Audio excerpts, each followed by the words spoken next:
Hello, मी Anjali ATM किचनमध्ये तुमचं स्वागत करते। आज मी चकलीची रेसिपी शेअर करणार आहे आणि ती पण इन्स्टंट, त्याला भाजणीची गरज नाही लागणार आणि ही चकली इतकी क्रिस्पी तयार होते आणि झटपट तयार होते। तुम्हाला जेव्हाही इच्छा असेल तेव्हा तुम्ही ही तयार करू शकता। तर चकलीसाठी आपल्याला इथे तांदळाचं पीठ लागेल, त्यानंतर बेसन टाकायचं, भाजलेले जिऱ्याची पावडर टाकायची आहे, चवीनुसार मीठ लागेल, हळद घ्यायची आहे आणि तिखट लागेल इथे। आणि इथे मोहनसाठी मी तूप टाकलेलं आहे आणि तूपही आपल्याला इथे छान व्यवस्थित आधी गरम करून घ्यायचं आणि नंतर थंड करायचं, म्हणजे पूर्ण थंड पण नाही करायचं, आपल्याला हाताला सहन होईल एवढं थंड करायचं। त्यानंतर पिठामध्ये व्यवस्थित ते मिक्स करून घ्यायचं आहे आणि हाताने जर अशी मुठ्ठी बांधली तर त्याचा एक गोळा तयार झाला पाहिजे। त्यानंतर त्यामध्ये कोथिंबीर टाकायची, तीळ टाकायचे आहे आणि फ्रेश आलं लसूणची पेस्ट टाकायची, त्याने एक छान टेस्ट येते। आणि हे व्यवस्थित मिक्स करून घ्यायचं हलक्या हाताने। कोथिंबीर टाकलेली आहे, तर इथे आपल्याला कोथिंबीरचे फक्त पानच टाकायचे आहे, त्याच्यात दांड्या नाही टाकायच्या। दांड्या टाकल्या तर ते साच्यामध्ये अडकतील आणि आपल्याला चकली टाकायला त्रास होईल, त्यासाठी।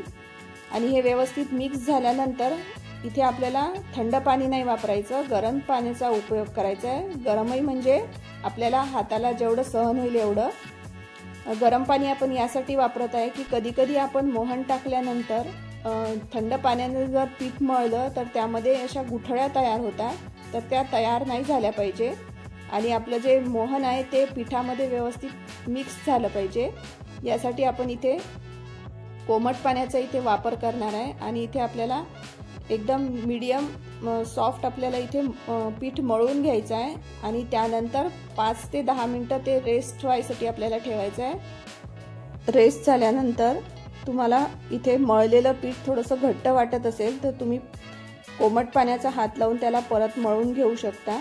आता त्यामधील आपल्याला एक गोळा घ्यायचा आहे आणि तो आपल्याला आता साच्यामध्ये टाकायचा। तर साच्यामध्ये मी आधी चकलीची प्लेट लावून घेतली आणि साच्याला थोडंसं तेलाने ग्रीस करून घेतलं। त्यानंतर त्यामध्ये आपण मळलेलं चकलीचं पीठ टाकून घेऊया आणि पीठही आपल्याला साच्यामध्ये थोडंसं दाबून भरायचं आहे। चकलीच्या पिठासाठी जो तांदूळ वापरला आहे तो मी रेशनचा वापरला आहे, तो तुमच्याकडे नसेल तर तुम्ही कोणताही तांदूळ वापरला तरी चालतो, फक्त तांदूळ आपल्याला इथे जुना वापरायचा आहे आणि त्या तांदूळाचं आपल्याला इथे पीठ दळून आणायचं आहे। आता यानंतर आपण चकल्या बनवून घेऊया।